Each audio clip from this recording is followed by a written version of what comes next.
This is a story about falling through the cracks. How does a regular person with a modest income survive living year-round in the Hamptons? I move all the time, from room to room, apartment to apartment, at least every 9 months in order to be able to have a place to live in a seasonal economy. Every season in the Hamptons, it's a game of musical chairs, and those who get left without a roof are now literally living in tents, rooms, sheds, and campers. Finding a place to hang our hats at prices we can afford is only the first hurdle. There simply are no houses available to rent year-round. The homeowners rent their houses for 3 to 4 months every year to help pay their mortgages, and then they move into small rooms and apartments. Here's the thing, this is where everyone wants to live. So of course it's difficult. But it wasn't always this difficult. Here are 4 examples of single women who are managing to build lives in a seasonal economy designed for the super rich without completely losing their minds.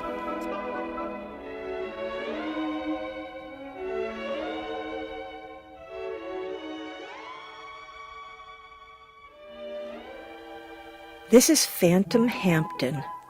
Phantom Hampton is the podcast with stories from where the rest of us live.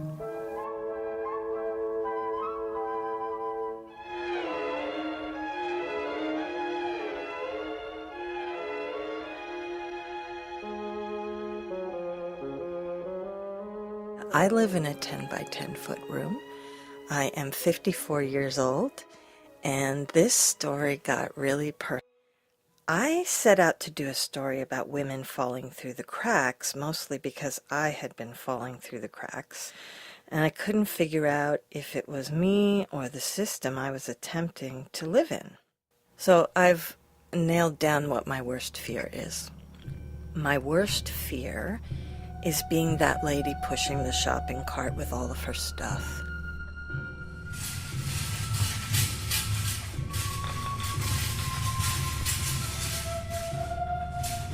The 3 women I have chosen to interview did not want their names used. One wanted her voice changed, and one refused to speak on tape. So there's a lot of shame involved in this. My first ingenious woman has managed to bypass the zoning restrictions and has embraced mobility as her solution. This is Homer. He's 27 feet long, the 1992 Gulfstream. It's got a Ford Econoline van front. He's flying Key West colors. He's a good truck. My cat is inside. My road cat. Hey, cover girl. Hi, buddy. Oh, I bought him in January on eBay. The bid was $1,500.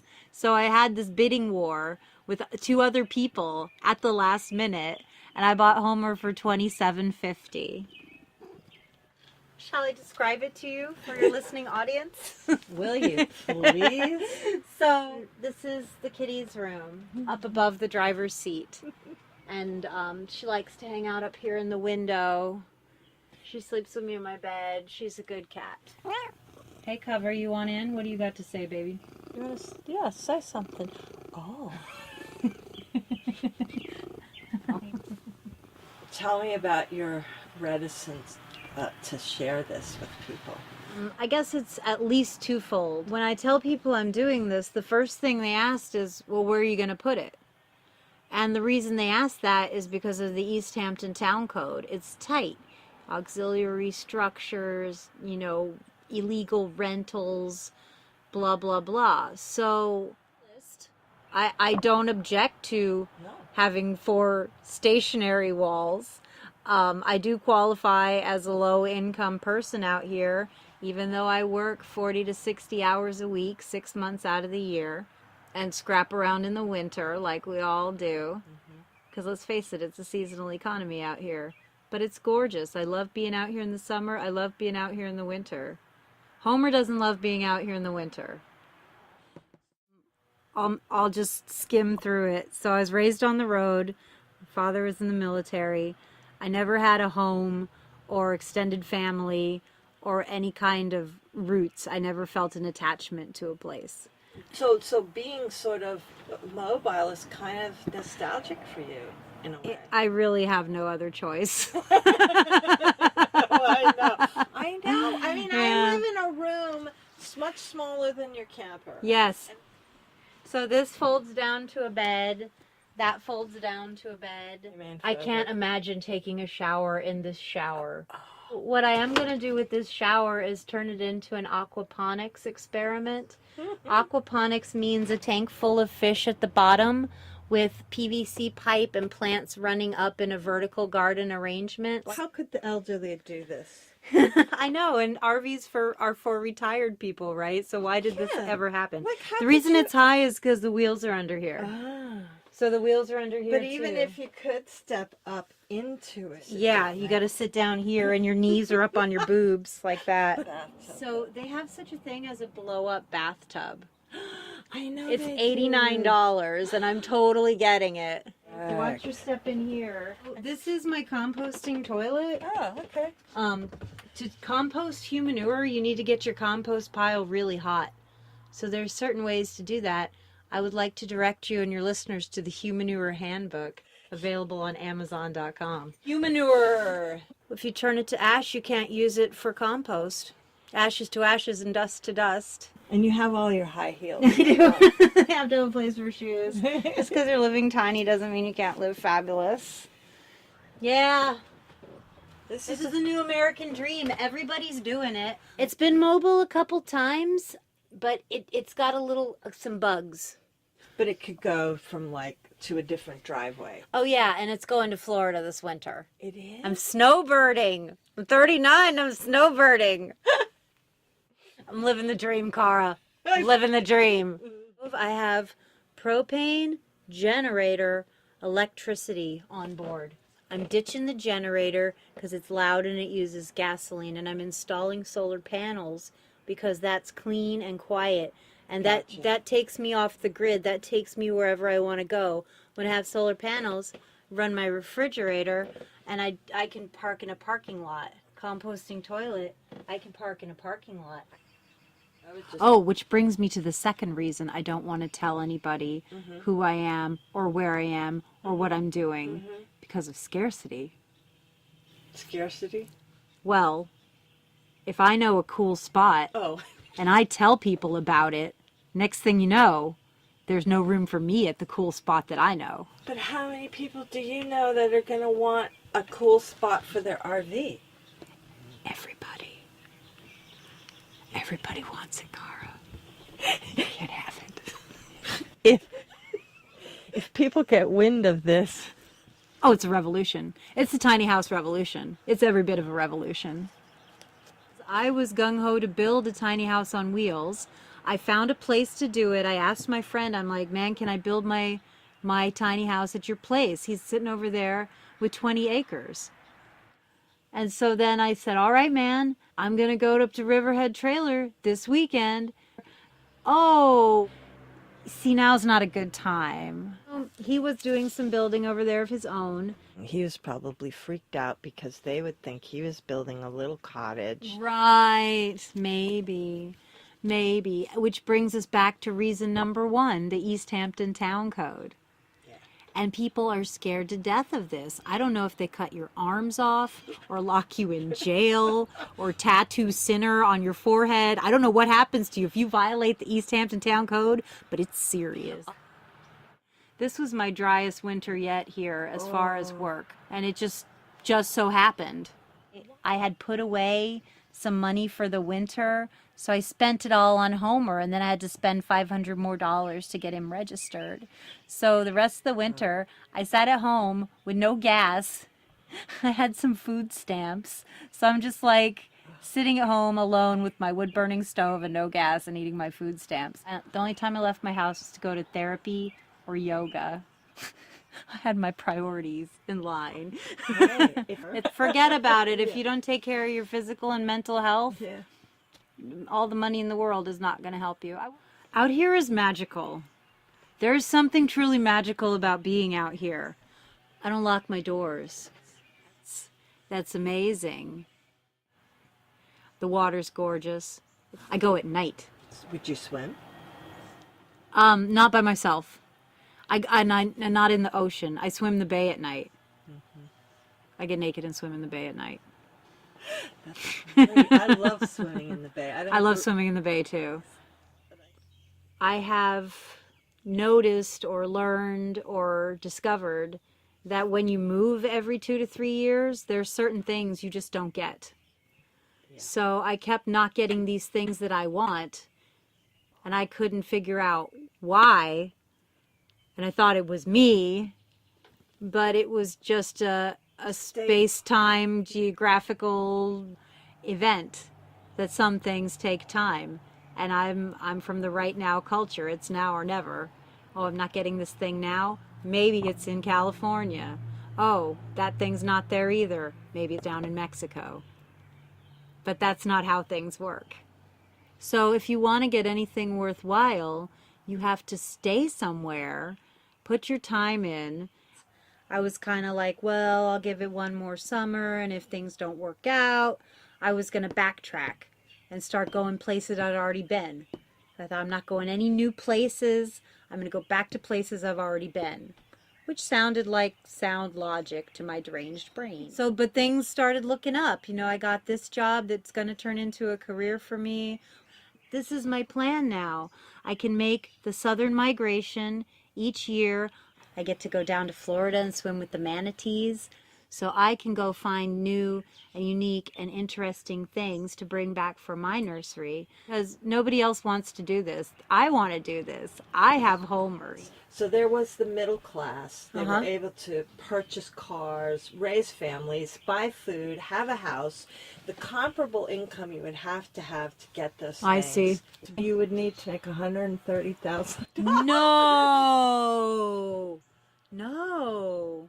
I'm about $100,000 short of that mark. Do you think your circumstances of living out here and not quite, making enough to live out here, do you think those have to do with the choices you made or circumstances beyond your control? I ask myself that. And what did you come up with? I came up with that I used to beat myself up. And now? Now I realize that there are so many people just barely making it. Right. But did I make the choice to be an artist? Did I make the choice to... Did you make the choice that art should be done for free and for the love and corporate banking should pay money? I know. Those are not choices that you made. I wanted to talk about those of us falling through the cracks. Oh, that's a great thing to talk about. But you're not falling through the cracks. You're like having a good time. Well, I'm like have one foot on each side of the crack. One false move and I will slide through that crack. Well, that's the thing. We were living, there were four of us. Four of us in the house. Four people, 4 cats. Okay. But I was falling through the cracks. Me and you were falling in the same crack. We were sharing the same goddamn We were sharing the crack.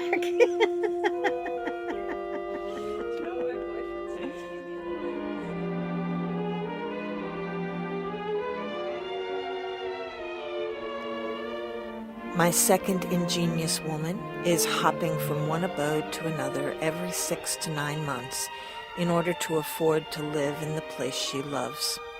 To her, rootlessness goes hand in hand with being partnerless. I have the dream of the house, which is very much the American dream, and it's probably shared by everybody around the world because humans tend to want houses and want their little plot of land. I want to be able to find a place to live. I want to set up a house. I just want to set up a house. I will live in a 30 by 12 foot box. I just want to be able to paint the walls and the shutters and know that I'm not going to get displaced and have my landlord come to me in a year and say, I'm going to break your lease and increase the rent by $1,000. That's all I want. It just sucks when you have a good education, you have a master's degree, and you thought that you were building a career that was going to financially allow you to be stable, enjoy life, and live the places you want to live. I have a decent income. I can't find a house that I can afford, that I can take on a roommate, or I could move. There's just nowhere to move to. The next piece of that is that you go to the real estate agents and your friends, and you say, this is my budget, and they say you can't get that anymore for your budget. So I've seen this place 15 to 20 years of renting out here. Now someone literally in my town is saying, there is no housing for you, period. Unless you want to spend 3 months floating around and renting a room from a friend, then you could get a winter rental. But there's no way you can get a year-round rental in your own town. I'm very cautious to complain about my situation when there are people who are facing the exact same challenges and have much less income and have struggled a lot more. I have a friend who's left his family for 10 years. He's a legal immigrant and he can't go home. He hasn't seen his son in 10 years because he's trying to make good money in order so that he could eventually have the house as well. We humans, we tend to have the same goals, and how you choose to get there, what sacrifices you want to make, whether you want to maintain a high quality of life and live by the sea, whether you're willing to work 16-hour days at a desk in New York City. And I chose not to do the financial jobs and not to sit at a desk in New York City. Everybody's in the same boat who's under a certain income level. It's turning out to be anybody with an income less than probably 150 to 200,000 can't stay, and that's a really high income. Get your business model right. You can landscape or build designer pools and make big income, or you could be a chef. You could sell real estate. Every last bit of property seems to have been purchased by somebody that wants to invest in real estate instead of investing in the stock market. And they don't have housing stock anymore. They don't have small houses. All the small houses are getting torn down and replaced with larger houses, and you used to be able to at least find one of those small houses. So unless we invest out here in low and middle income housing, you're never going to get the literal houses and apartments for us to be able to afford. So that's one storyline, and we're on the eastern end of an island, and we can't expand. Every time there's gentrification or development in an area, the lower classes, lesser incomes get moved to the outskirts, and we've hit the end of Long Island, so you can't go anywhere. So a lot of people don't get to spend time with their families because they're sitting in their car. Now I'm out here. I get to go swimming at 6 o'clock if I want. That's why I've picked this lifestyle. But this summer, your landlord, who owns the building, has decided to move upstairs with you so that she can earn money renting her place out. And now there's 3 people living in that apartment. Well, the only aspect that's uncomfortable about that was that I had asked in my lease to write in a no greater than 10% rent increase when renewing in order to protect myself. And that was overrun, where the landlord said they can actually increase your rent by $1,100, and I'm going to do that. And I said, well, what about the contract? And she said, well, it's my property, I can take it back. But I'm not going to go there with this friend. I'm not going to push it. Right now, for the next 2 weeks, you are sleeping on an air mattress in your own apartment. But yeah, so I've got 2 roommates right now, and I'm sleeping on the floor in order to make money, in order to offset all the other expenses. But I think a lot of people do that. They move in some capacity out here for 3 months in the summer, and everybody has to move. So I could either switch careers and run a landscaping business or a construction business and develop a whole new skill set, or I could cut my costs, and I can't seem to cut my costs. I blamed myself for a long time, and now I can sort of see that it was partly my decisions that landed me here and partly the way the economy works. And I started to talk to other women who hadn't decided to follow that.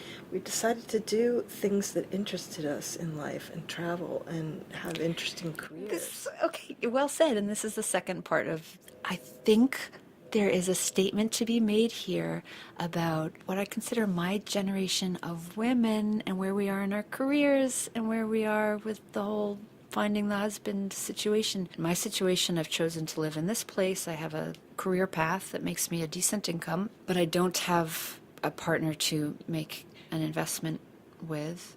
You know, this is kind of cliche, but how can one afford to have a child? Most women in their mid to late 30s would be married and not in this situation. That's why I just wonder if this is something new to my generation, to my income level. Do you know people in their 30s out here who are able to do that, who aren't struggling? Sure, I've watched my friends over 20 years choose different career paths. Their kids are at Ross, they're making millions of dollars, and we were in the same starting place in our early 20s. I do not want the lifestyle of any of these super wealthy people. I find most of them, their lives to be extraordinarily boring. I think I have a very rich life out here. So actually this goes back to your original question. Why am I out here? I actually really love my life. I know. I love going do to too. the farms of the North Fork and the farms of the South Fork as well. I love swimming. I find there to be a pretty interesting and diverse group of people out here. Yeah, maybe the So I story should will be stop called complaining. I've made it Whining through. in the Hamptons. Yeah, exactly. Poor little girl. He's whining in the Hamptons. No, it's true. But this is about the stories you don't hear in the Hamptons. These have to be told too. There's a whole class of us living like this. I think East Hampton Town might even admit they can't pay their employees enough money to buy into this community. Look, they can't pay their employees enough to rent in this community. Most of us have given up the idea of owning here. I just want a little place nobody can take away from me. That emergency mindset is terrible. I would be very keen to fix up a house on my own if I could get the mortgage. I will gladly find an old fixer-upper. I'll make it work, but I can't find it on the South Fork anymore. This is what the local fishermen's children said 20 years ago. It's the same old story. So now it's just my turn to get displaced, and I will probably have to leave. So now I'm going to go displace farmers' children on the North Fork. It's taken me many, many years to build up my businesses out here and what I do. So I'd have to totally rebuild my work life somewhere else, and then also my whole support network. Although somebody else might say it gives you a lot of freedom. I could move to Colorado and be a ski bum and have a good life there. So the place, the landscape, the place, and a sense of belonging to a community is what keeps me here. And I don't really want to start from scratch on all of that. I just don't want to complain on record because it was choices. There were choices along the way. And I remember from a very young age, not my parents, but other people's parents, what do you want to do? What do you want to be? And how are you going to make money at that? Investment bankers. Yeah. And I see my friends that did what their parents wanted to do, and their lives look so boring to me. That's their choice. Are they happy? I have no clue. I have no clue.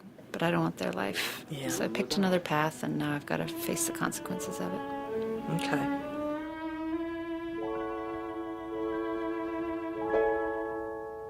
As she lives her life as the woman American, we often seem to charge her with the responsibility of getting more out of the family purse than is there. Her art of working with the family helps provide us with the daily necessities and perhaps some of our delightful American privileges of life.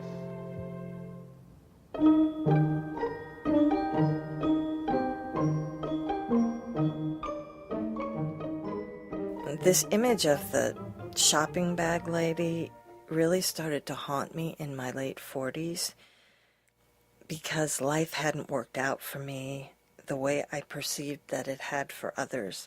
I had moved to Berlin to try and make a new life because I couldn't seem to manage to make one here. And in Berlin, I started seeing my specter on the streets there, and she wasn't much older than me. I think that's what scared me so much. I would cross the street to avoid her. She was slim and quiet, and she was really scaled down from the New York bag ladies. But the thing about her is that her eyes were dead. I imagined that this was a woman who had once been a risk taker like me. I found her in soup lines at churches in Savannah, Georgia, which was my next stop. I was in a state of financial emergency, and my childhood friend had offered me some work in New York City. I was staying in a very old railroad flat on the Upper West Side. It had just been vacated by a mutual friend. He had just died of cancer a few months previously. Jim's change jars still had hundreds of quarters in them, and I used these to take the city bus uptown to my best friend's new apartment. She was moving her family from one apartment on the Upper West Side to another, and she was paying me to pack and paint and organize. And then one day, she wanted me to push an old shopping cart with loose ends from her old apartment to her new one. It was a distance of maybe 5 or 6 blocks. This shopping cart had a broken wheel, and so I was, in my mind, quadruply conspicuous, pushing this thing, which could barely be pushed, down the street and up and down the curbs. I stopped in a little park and I had a really good cry.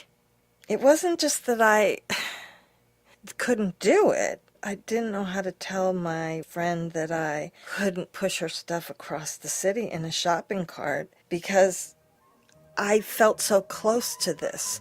I felt so close to my specter, and I didn't want to be tempting fate by impersonating her. Oh.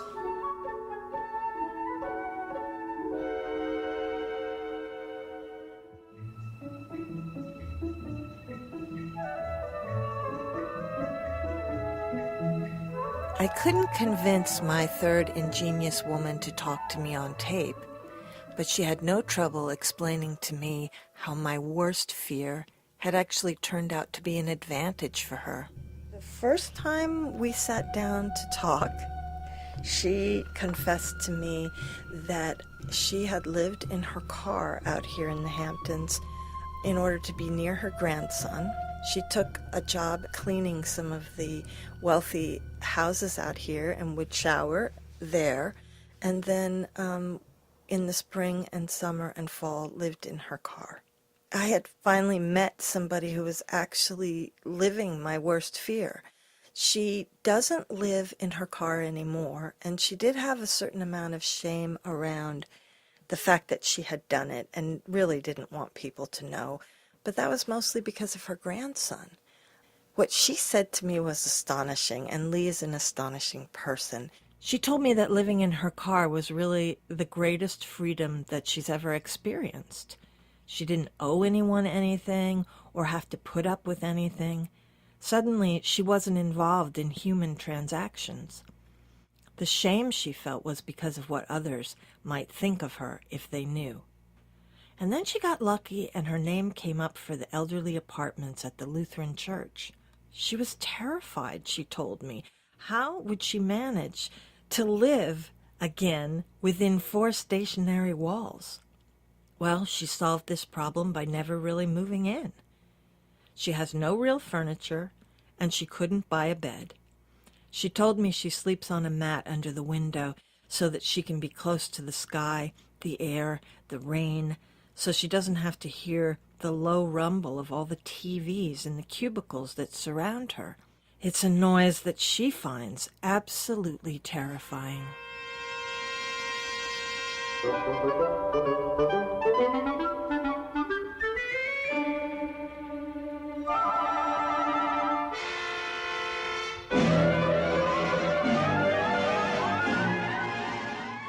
Nothing ever seems to turn out the way you imagined.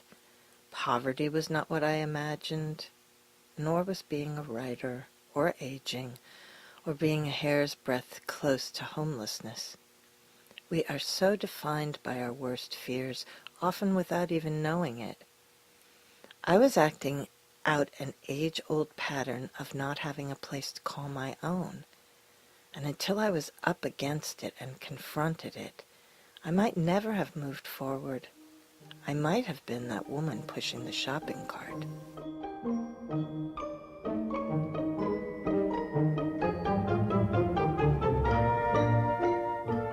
Always, the art is based on saving, by reducing the family needs, as well as by spending, for she spends to save, and saves to spend.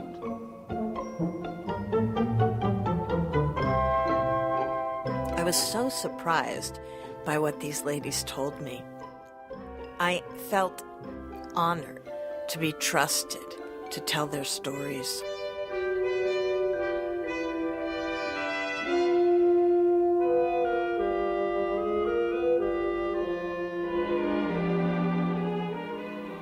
This is Phantom Hampton. Phantom Hampton is the podcast with stories from where the rest of us live.